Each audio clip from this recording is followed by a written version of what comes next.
Now, President Trump is giving Americans an update on the war in Iran. He gave a primetime address to the nation Wednesday night and discussed the timeline for ending the war.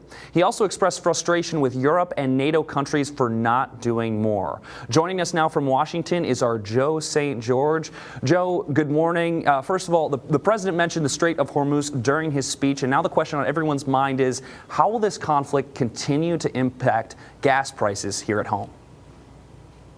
Well, even if you didn't watch the president's remarks last night, and we're a morning show, right? Sometimes people go to bed early and the like.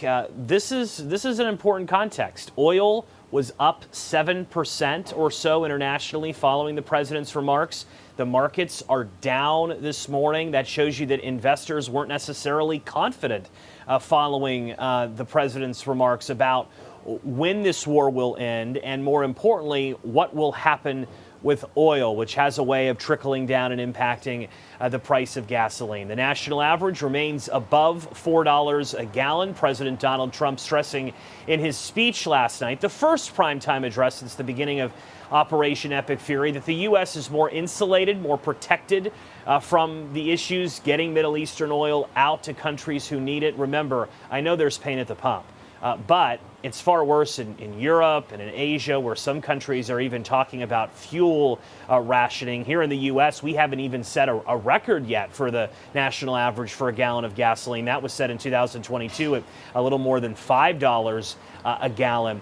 The president's words on the Strait of Hormuz were being listened to and watched very carefully around the world. And the president seemed to suggest that countries who really need the oil in the Middle East, countries in Europe, countries in Asia, that they should get involved. Here's the President of the United States talking about what he wants them to do.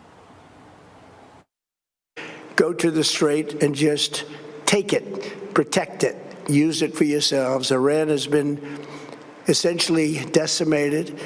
The hard part is done, so it should be easy. And in any event, when this conflict is over, the Strait will open up naturally. It'll just open up naturally. They're going to want to be able to sell oil because that's all they have. President again suggesting that perhaps that this war may end without the Strait of Hormuz returning to normalcy. We stress this statistic almost every morning, but 20% or so on a given day of the world's oil passes through that strait. So that's why anything the president says about the Strait of Hormuz matters greatly.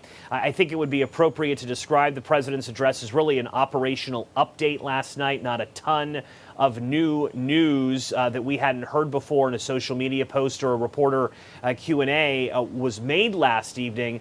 Texas is such a military-focused community. We were also paying attention to see if the president would say anything about boots on the ground. He did not say it one way or another, didn't roll it out or didn't say it was going to happen. I think the big takeaway is, yes, the president said the war is nearing its end, but it is not over yet. In fact, we could see escalation over the course of the next 2 to 3 weeks.